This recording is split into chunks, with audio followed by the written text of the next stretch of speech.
नमस्कार। हम लोग पाठ संख्या 19 की ओर बढ़ते हैं और पिछले पाठ को क्रम से आगे बढ़ाते हैं। इसीलिए हम हमेशा कहते हैं कि आप लोग क्रम से पढ़ते रहिए। आप चैनल को सब्सक्राइब करते हैं नहीं करते हैं, लेकिन यदि आप पाठ का आनंद लेते हैं तो आपको बहुत ही लाभ मिलेगा।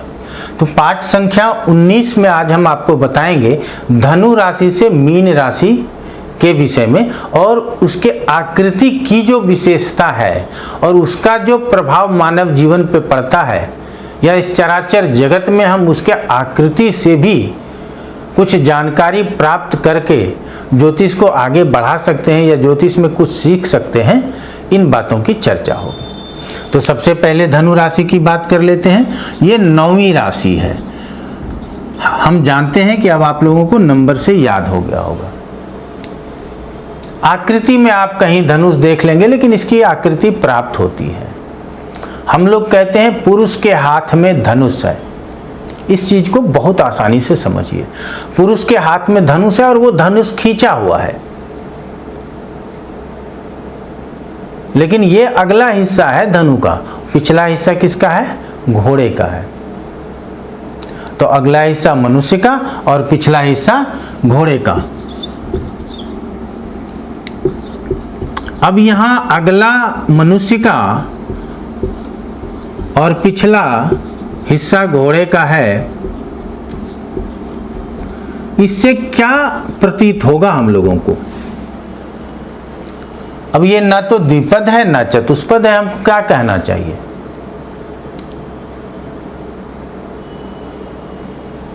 बहुत सारे विद्वानों ने द्विपद माना है, बहुत सारे विद्वानों ने चतुष्पद माना है। हम भी इसको चतुष्पद मान करके चलते हैं,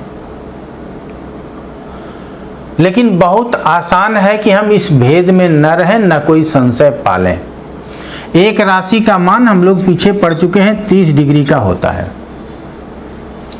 अगर ये आधा मनुष्य है और आधा जानवर है तो इसको 2 भाग में हम लोग विभाजित कर देते हैं। हम लोगों को 15 डिग्री प्राप्त हो जाता है।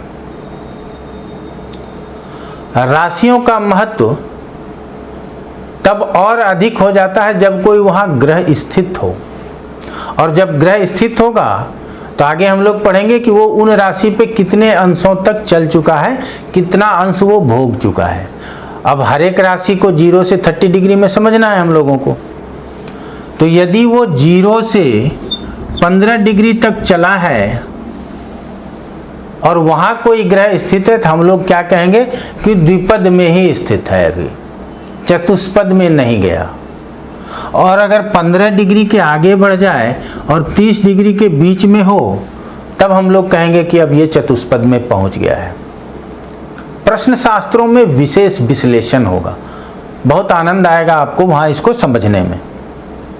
तो यहाँ हम लोग द्विपद माने या चतुष्पद माने, यह आपके भी स्वविवेक पे निर्भर करेगा और आपके स्वाध्याय पे भी निर्भर करेगा।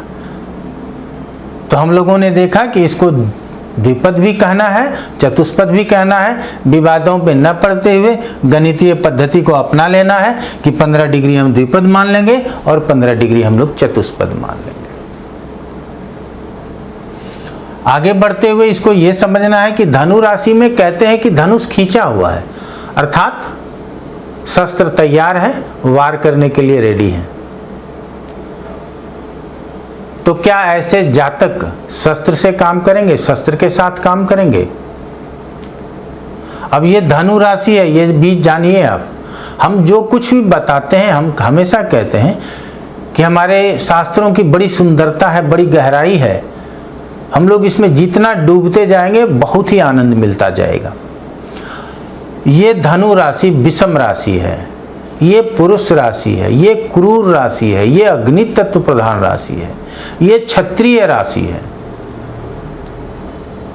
अब अगर कहें कि ऐसे जातक क्यों नहीं शस्त्र के साथ कार्य कर सकते हैं, या ऐसे जातक को क्रोध क्यों नहीं हो सकता है,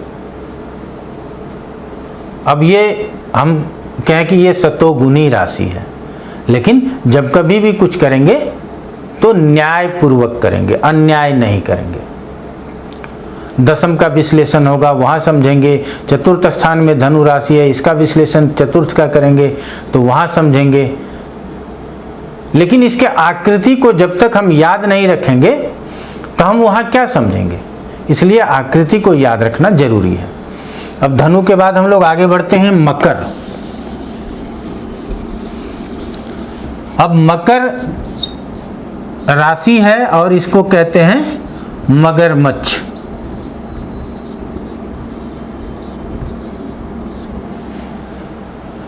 मगरमच्छ जानवर हैं, हम सभी जानते हैं कि ये भी पानी में रहते हैं और दोनों तरह के पानी में रहते हैं, साफ जल में भी रहते हैं और कीचड़ वाले जल में भी रहते हैं। अब इसके स्वामी, मकर के स्वामी शनि है, ये भी हम लोग जानते हैं। तो इसीलिए हमने आप लोग के समझने के लिए कहा कि ये साफ जल में भी रहते हैं और कीचड़ वाले जल में भी रहते हैं। आगे हम लोग इसको और अच्छी तरह से समझेंगे। अब मगरमच्छ के कितने पैर होते हैं? 4 पैर होते हैं, इसलिए इसको चतुष्पद के श्रेणी में रखा गया।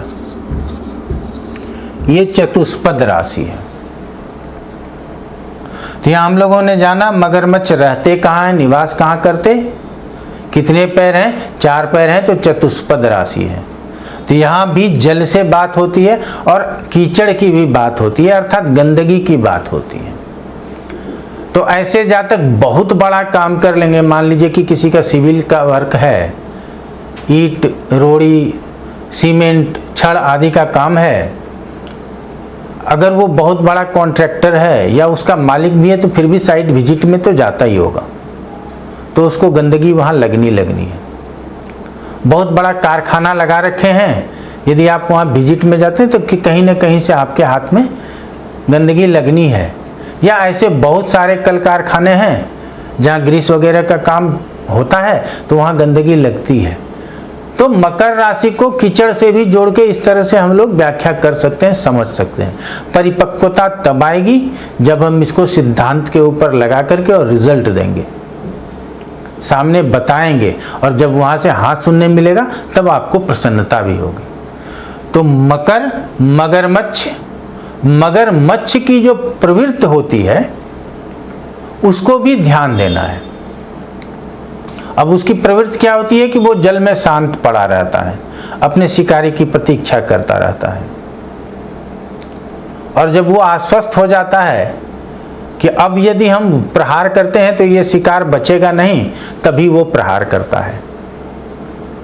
और फिर प्रहार करते ही उसको लेकर के जल में चला जाता है कि उसको बचने का कोई रास्ता न प्राप्त हो। तो सिर्फ हम आकृति और उसके निवास पे ही न चलें, हम जिस चीज के भी विषय में बता रहे हों, चाहे वो ये अगला हिस्सा मनुष्य का, पिछला घोड़े का, हाथ में शस्त्र, ये धनु, ये मगरमच्छ, इसके पूर्व वृश्चिक, बिच्छू, उसके जो बिच्छू के गुण स्वरूप हैं, जो मगरमच्छ के गुण स्वरूप हैं, इसको भी हमको अपने दिमाग में रखना होगा, ध्यान में रखना होगा। तो यहाँ हम लोगों ने देख लिया। अब अगली राशि की बात करते हैं कुंभ। कुंभ हम लोग सभी जानते हैं कि घड़े की आकृति बना दी जाती है और हम लोग समझ लेते हैं कि यही इसकी आकृति है, लेकिन यह गलत है। कहीं कहीं तो मिलता है, इसकी आकृति कहीं कहीं प्राप्त हो जाती है कि पुरुष के सिर के ऊपर घड़ा। बहुत ध्यान से सुनिए, 2-3 राशियां ही हैं जिसमें विशेष भेद है, इसलिए उसको जरूर याद रखिए। पुरुष के सिर के ऊपर घड़ा है, घड़ा कहीं न कहीं से फटा हुआ है और उस घड़े के फटने की वजह से सारा जल उस पुरुष के शरीर पे, अर्थात उसके कपड़े को गीला करता हुआ निकल जाता। तो एक तो पुरुष के सिर पे घड़ा है और वो कपड़ा गीला करते हुए निकलता है और उसके पांव दिखाई नहीं देते। अब आप लोगों को क्लियर हो गया होगा कि उसके पांव भी दिखाई नहीं देते। है मानव साइन, लेकिन जब उसके पांव दिखाई नहीं देते तब हम लोग इसको कह देते हैं अपद राशि है, क्योंकि इसके पांव ही दिखाई नहीं देते। अब कहीं अपद, कहीं बिना पैर के विपद, ऐसी संज्ञा दी गई है, आप लोग इसको समझिएगा। तो ये अपद राशि है है तो मानव साइन ही, ह्यूमन साइन राशि ही है, पुरुष के सिर के ऊपर घड़ा, लेकिन इसको हम लोग अपद राशि करते हैं, बिना पैर वाले राशि कहते हैं, और अनेक जगहों पे द्विपद भी कहा गया है। अब अपद कहाँ प्रयोग में आता है और द्विपद कहाँ प्रयोग में आता है, इसको हम लोग आगे समझेंगे। अगले राशि की ओर बढ़ते हैं और वो है मीन। अब मीन राशि आसान है समझना, क्योंकि दो मछली है।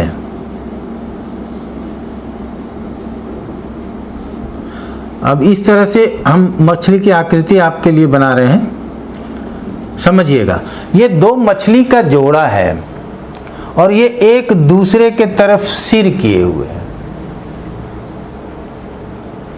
पता नहीं इसका ये पिछला हिस्सा माने या ये अगला हिस्सा माने, या इसको अगला माने या इसको पिछला माने। और मछली को पैर नहीं होते, तो इसीलिए इसको भी अपद राशि ही कहते हैं या विपद राशि कहते हैं, लेकिन द्विपद नहीं कहते, क्योंकि ये मछली है, कीट पतंग राशि में आता है, न जानवर है न इंसान है। अब मछली का निवास कहाँ होता है? जल में होता है, ये हम सभी जानते हैं। और चूंकि मत्स्यावतार की बात होती है, तब हम लोग इससे धर्म क्षेत्र की भी बात करते हैं। बहुत लोग शुभ शकुन के लिए मछली का दर्शन करके निकलते हैं, अपने घर में चांदी के मछली अपने पूजन स्थल पे रखते हैं। और मछली के विषय में हमारे शास्त्रों में बहुत अच्छी तरह से मत्स्यावतार के विषय में भी बताया गया है। तो हम लोगों ने मछली को शुभ माना है।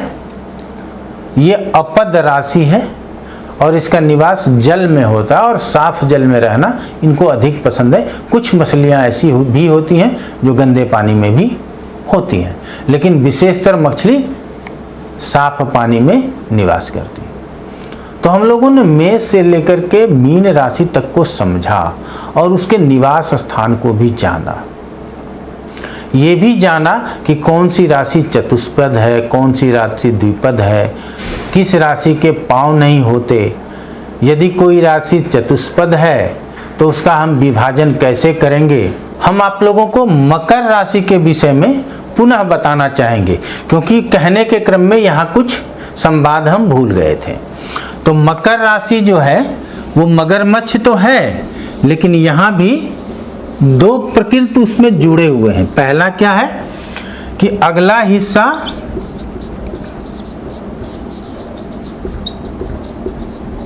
हिरण का है, हिरण को हम लोग जानते हैं। तो अगला हिस्सा हिरण का है और पिछला हिस्सा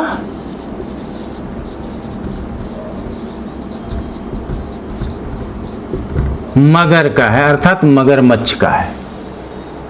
तो यहां हम लोगों ने क्या देखा कि अगला हिस्सा हिरण का और पिछला हिस्सा मगरमच्छ का, और दोनों के चार चार पैर ही होते हैं और दोनों ही जानवर राशि कहलाते हैं, इसीलिए ये चतुष्पद होंगे, इसमें कोई संदेह नहीं है।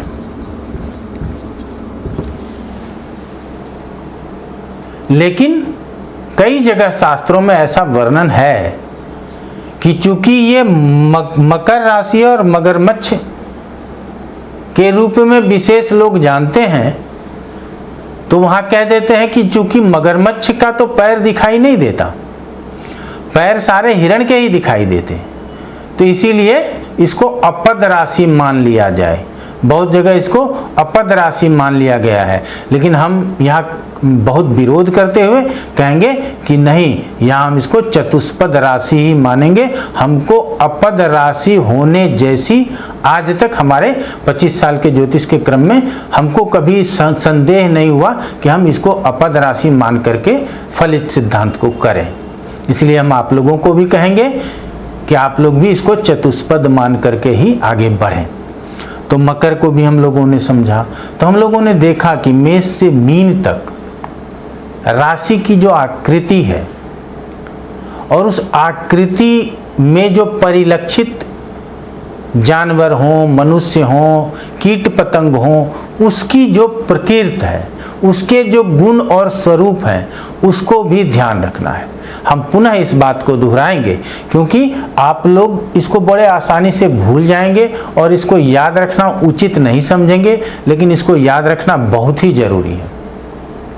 क्या दोहराएंगे कि जो आकृति प्राप्त है हमें, उसमें जो परिलक्षित या दृश्य जो भी है, वो मनुष्य हो, कीट पतंग हो, जानवर हो, और उसके जो गुण स्वरूप हैं, यदि हम उसको समझ करके इस राशि या इस राशि वाले जातक का विश्लेषण करें तो बहुत ही अच्छा होगा और हम सटीक जानकारी सामने दे सकेंगे। हम आपको पुनः कहेंगे कि इसी तरह क्रम से आप लोग पढ़ते रहिए। क्रम से पढ़ते रहेंगे तो ज्योतिष पढ़ने का लाभ भी मिलेगा, जानकारी भी आपको अधिक होगी और कहीं किसी भी संवाद में संशय नहीं होगा। हमारा प्रयास है कि हम संशय रहित एक भी प्रश्न सामने से न हो, इस तरह से हम आपको ज्योतिष बता सकें। आज इतना ही। पुनः आप लोगों का धन्यवाद।